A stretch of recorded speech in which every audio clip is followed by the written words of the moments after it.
This footage given to us shows plumes of tube dust billowing in front of a train cab as it comes into a platform. Here, face mask filters worn by tube drivers show the level of dust. These are the vents on a train. This is a station platform. One tube driver who didn't want to be identified told us, "Drivers and station staff go home and blow their noses and it's black. I know of drivers who have had breathing difficulties, asthma, sinus problems. After one shift you can get a cough at the back of your throat. It's common. Makes you question how long are we going to be here for our families." Dust on the tube is said to be worse than other systems due to its age and deep, poorly ventilated tunnels. So what is tube dust? Well, it's tiny particles called PM 2.5s. That's particulate matter with a diameter of 2.5 microns or less. They're very, very small.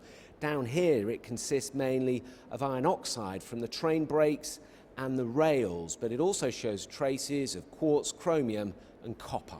We don't know, how bad this air quality or how bad it is for your health, but I don't think it's good. Justin commutes on the Northern Line twice a week. He wears a face mask on the tube as his asthma gets worse due to the dust. This is a filter he's worn for a week.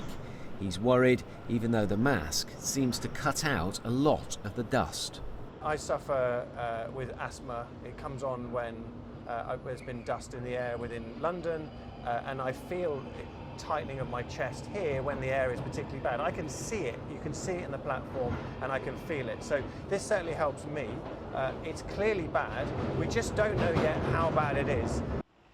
When we measured London's pollution using a backpack, the measurements shot up when we went onto public transport. Very little research has been done into the health impacts. The unions want action. The jury is still out on what the long-term effects are. That's why we want to see the research done as a matter of urgency, no more time being wasted. Because although commuters understandably may be worried, the average commuter spends maybe an hour a day. Our members are spending 8 hours a day, 5 days a week in deep tube tunnels and are rightly concerned about the long-term effect on their health.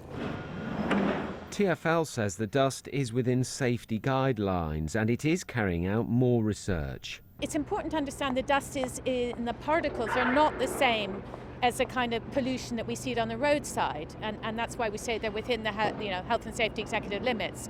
But we do need to understand more, and that's why we're conducting research. But for many who use the tube, the dust down there remains a big concern. Tom Edwards, BBC London.